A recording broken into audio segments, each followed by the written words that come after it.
Hey guys, good morning, afternoon or evening, depending on the time you're watching this. My name is Mike from Tech, and this is my unboxing and first impressions of the Tecno POVA. I really don't know why I just gave that brief introduction, but let's continue. This is Tecno's new sub-brand to fill up the gap created by the discontinued Pouvior series. Yeah, they sound alike and they look alike. This smartphone actually combines the battery life of the Pouvior smartphones with the performance of Tecno's other high-end devices.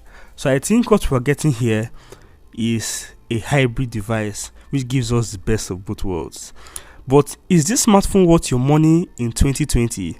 Your hard-earned money, because things are hard. Let's find out.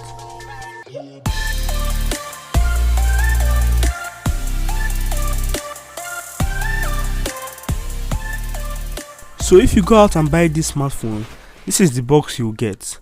It has an harsh reflective color grading going on around it, unlike anything I've ever experienced before, and I love it.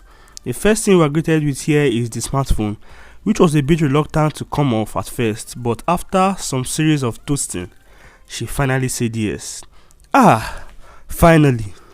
Let's turn it on and get back to the box. Next up, we can see another reflective envelope that houses the phone case and some other documents.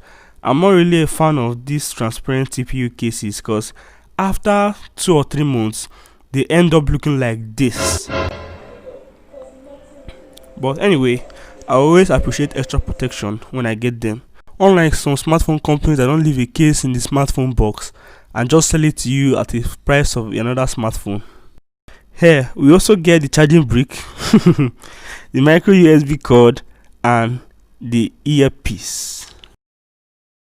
So yeah, this is a Tecno phone and it has the custom iOS launcher, and if you know me, you know that I have no problems with this launcher except the fact that it has numerous bloatware that can really slow you down in your day-to-day usage. Except that this is an amazing smooth experience thanks to the Helio G80 processor, which is one of the best processors in the mid-range sector. Coming to the cameras, here you get a 16 megapixel quad camera setup behind and a 13 megapixel front facing camera. From what I could see, both the rear and front cameras will do well in good lighting conditions. I also like the cute animation on the hole punch when you switch between the two front and rear cameras. Looks really nice. For the rest of the specs, you get a 6.8 inch 720p LCD panel which can go up to 6 gigs of RAM and 128 gigs of internal storage. You get a 6000 mAh battery that can charge with an 18-watt fast charger. This phone is powered by the Helio G80 processor, as I've said before, and it starts at about 80,000 naira or 180 USD. Yeah, that is how bad Nigeria's naira is. With all these specs, you don't need a soothsayer to tell you that this is a 2-day phone, thanks to this massive 6000 mAh battery. It also charges with an 18-watt fast charger. The charging may take up to 3 hours, but for this battery capacity and how long you can use it after charging, is really worth it. This phone will also do well with graphic intensive games like PUBG, Call of Duty Mobile and Asphalt 9. Consuming content here will also be great thanks to the massive 6.8 inch LCD panel. What is also really impressive that this phone has all these features without looking or feeling too bulky. The only letdown here with this young man is his cameras. I mean, they are not bad, but they aren't excellent either. If excellent smartphone cameras are your top priority when getting a new phone, look away. But if not, get this phone because it excels in every other area.